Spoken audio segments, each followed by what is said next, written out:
Salut tout le monde, je suis Madri Kanissé, directeur exécutif de l'ONG Smile Happiness for All. Bienvenue à la première édition des journées portes ouvertes de l'ONISAFA. Let's go.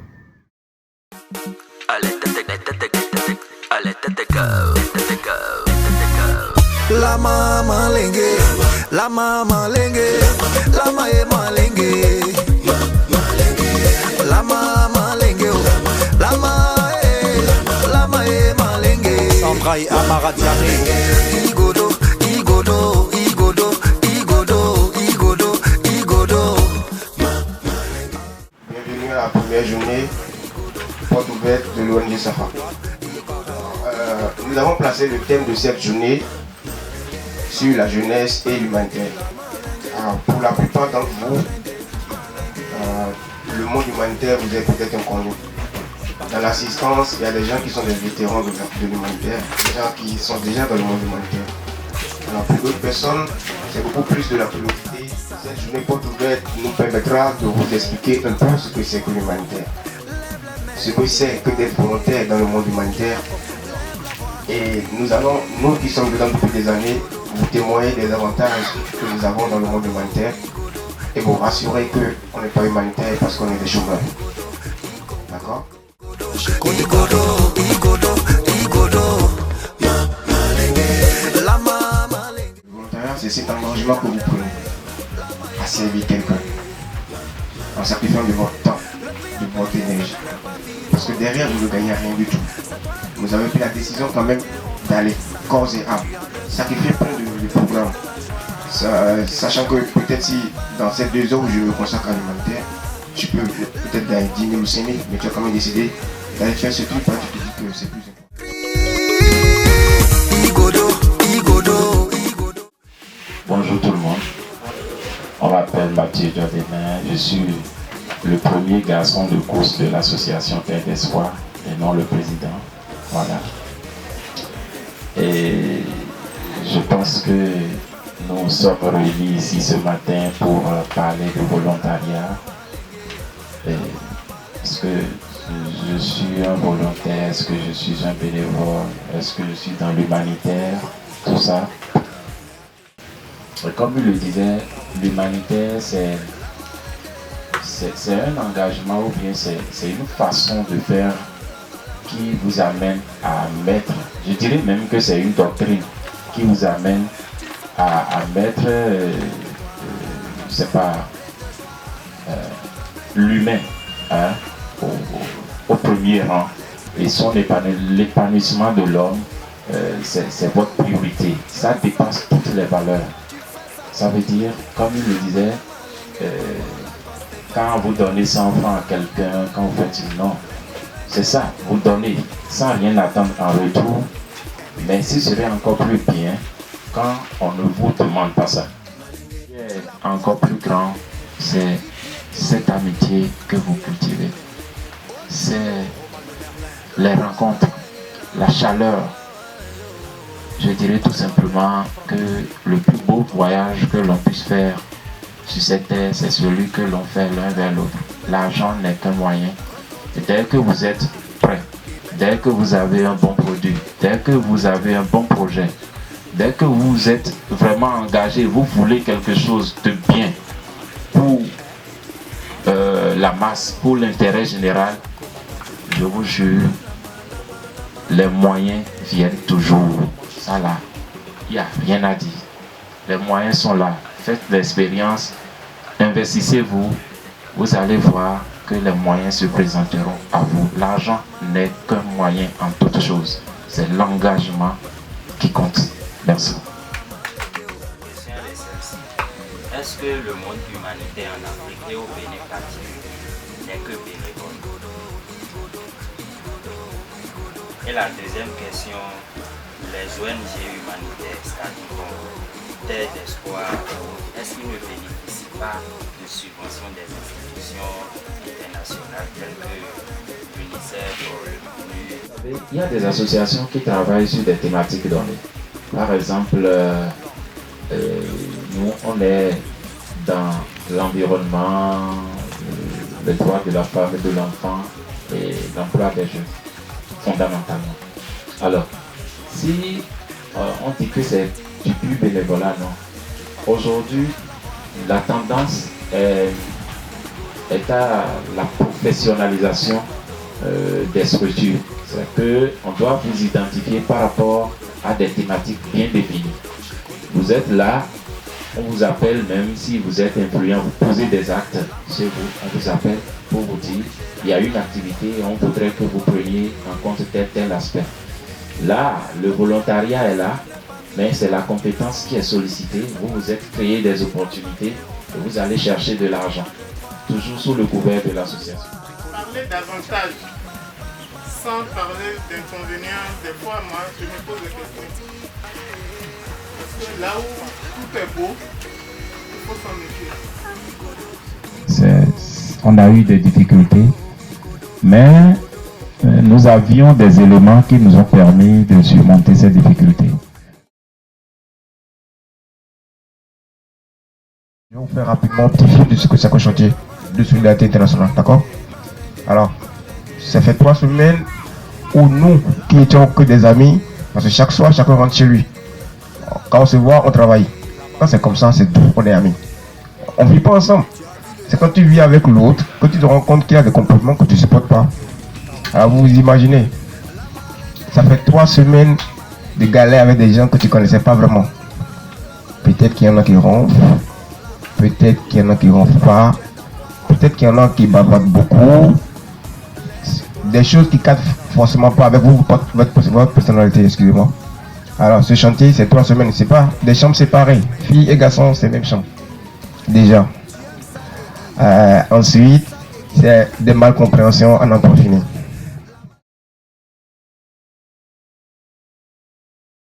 Merci de m'avoir invité à cette journée porte ouverte. C'est très important de partager son expérience humanitaire avec tout le monde. Et donc voilà. Déjà, j'ai commencé l'humanitaire depuis 2009, depuis 10 ans maintenant. Je suis dans l'humanitaire depuis 10 ans. Et si on me demande qu'est-ce que l'humanitaire t'a rapporté, je suis incapable de répondre concrètement. Mais, ça dit, ça m'a tellement rapporté que je ne peux pas me mettre à tout décrire, à tout expliquer à tout le monde ici. Il faut être dedans pour pouvoir comprendre, pour pouvoir toucher du doigt ce que l'humanitaire fait à une personne d'abord, avant de dire à tout le monde.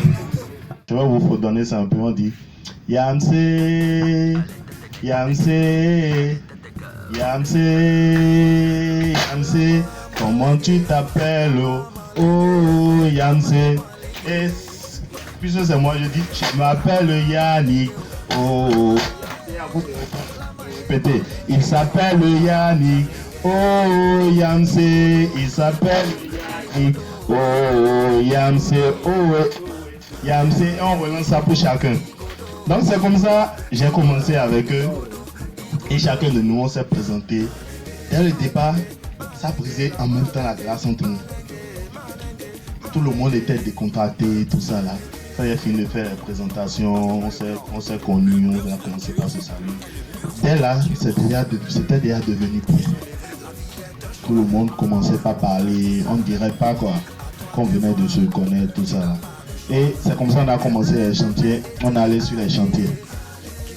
Et donc imaginez un peu pour les Français, comment c'était. Ils ont commencé par chuchoter un truc comme ça. C'est comme ça se passe.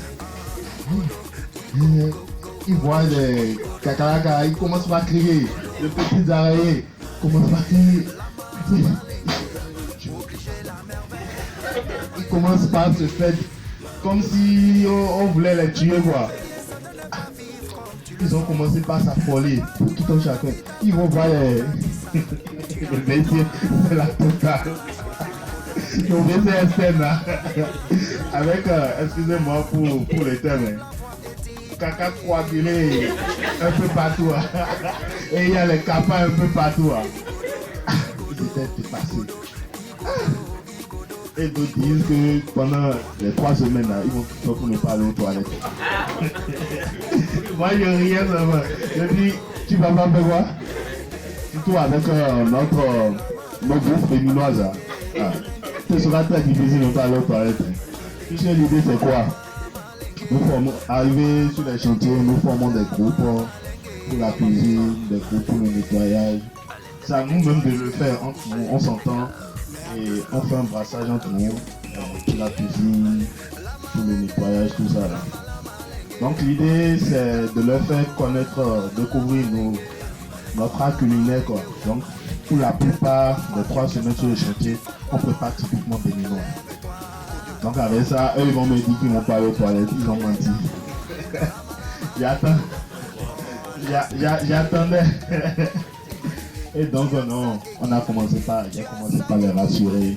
Non mais les capas ça ne fait rien, ça ne mord pas, tout ça.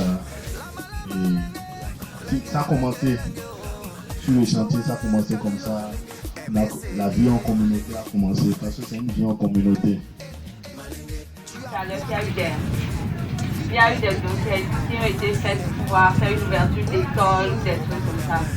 Moi, j'aimerais savoir comment ça se fait, c'est différent, pour pouvoir participer à une ouverture d'école dans un village ou quoi que ce soit. Comment vous faites dans l'organisation? S'il n'y a pas de fonds, il n'y a pas de sponsoring et tout, comment vous le faites? Associations ou ONG qui ont des projets d'aussi grande envergure font des appels de fonds. Alors, le projet, c'est écrit par l'association. Parce que déjà, c'est nous qui avons vu le besoin. C'est nous qui avons ressenti le besoin dans la zone. Alors, souvent, dans les grandes associations comme ça, il y a une personne ou des personnes qui sont chargées de la gestion des projets, qui écrivent le projet après les enquêtes et autres, le coût que ça va générer et autres. Alors, les associations, aujourd'hui, le monde a tellement évolué qu'il y a 20%, d'accord, de cette mise qui est donnée déjà par l'association elle-même. En principe, même si on dit qu'on n'a pas d'investissement, une association, il faut quand même dépenser, d'accord, au moins 20%. Alors, il reste 80%. Les 80% qui restent, ça parle de la communication que vous faites. Parce que déjà, un projet qui est bien fait, qui est présenté par une association responsable, qui va demander de l'aide dans des multi-films pour demander, voilà, il y a tant à construire dans tel village et autres. Souvent, le sérieux du dossier et le sérieux de l'association font que les ONG, les entreprises ouvrent vite leurs portes. D'accord? Après, il y a ce qu'on appelle le crowdfunding. C'est une plateforme sur Internet où vous déposez votre projet sur Internet et vous laissez peut-être pour 1 mois. Alors, c'est une plateforme, souvent les gens vont demander de l'aide.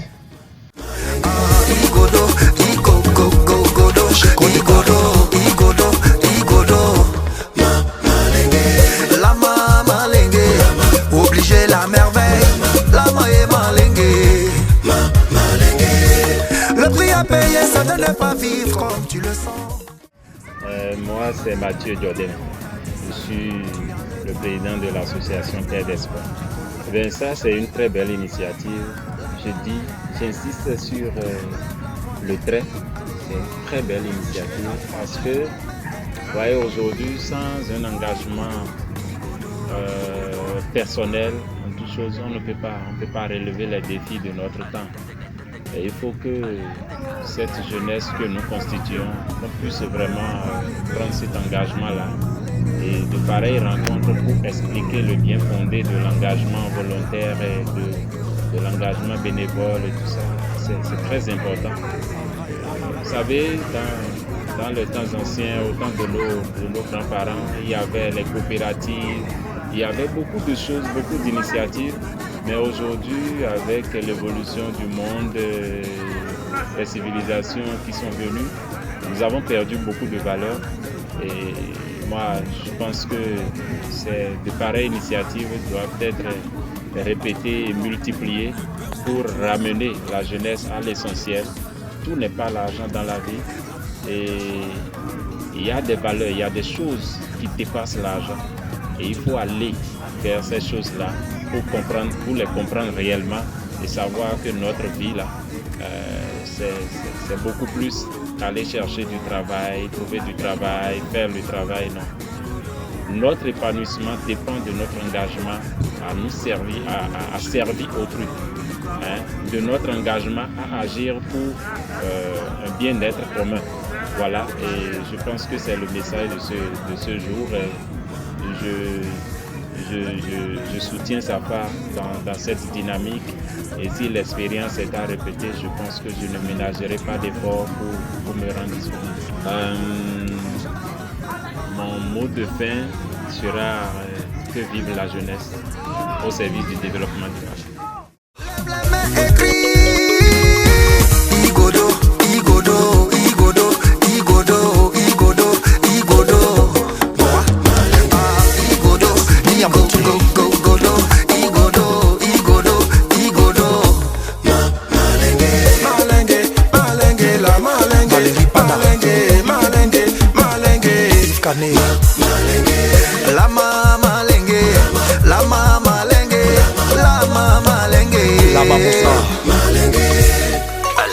Tu as vu le lion couché, mais à Tesnogo, Antonio Kawiki.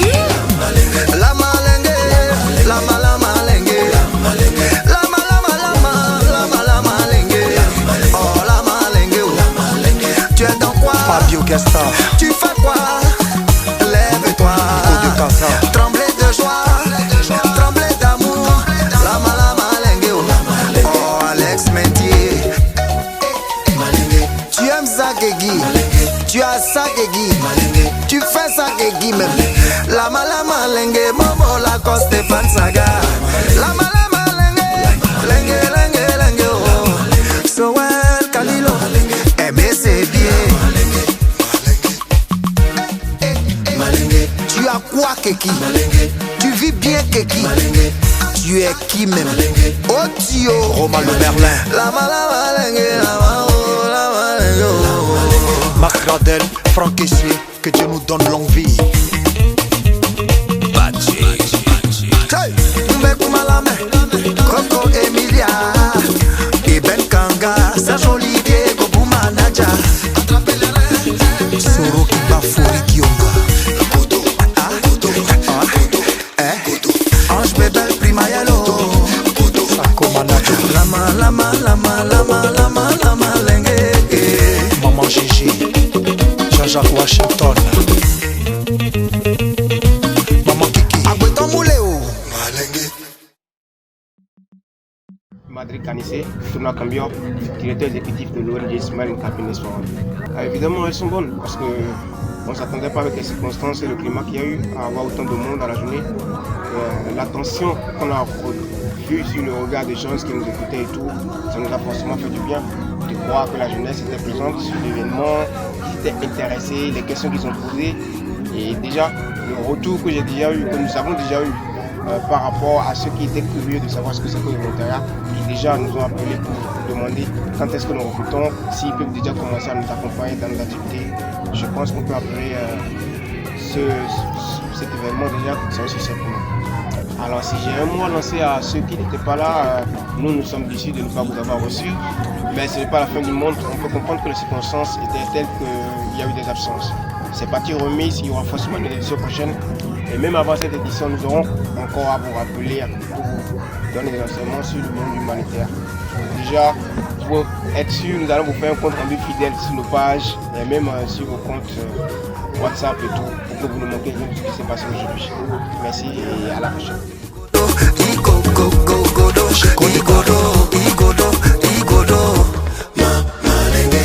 La malengue, obligé la merveille, la malengue. Le prix à payer, c'est de ne pas vivre comme tu le sens. C'est toi qui vois, ta vie t'appartient, on t'a dit ça. Tu as le droit de vivre dans la joie. Pour le prochain événement, je remercie simplement le Seigneur pour l'amitié qui nous a unis et pour la situation de la. Amen, Seigneur. Merci, Seigneur. Encore! Encore!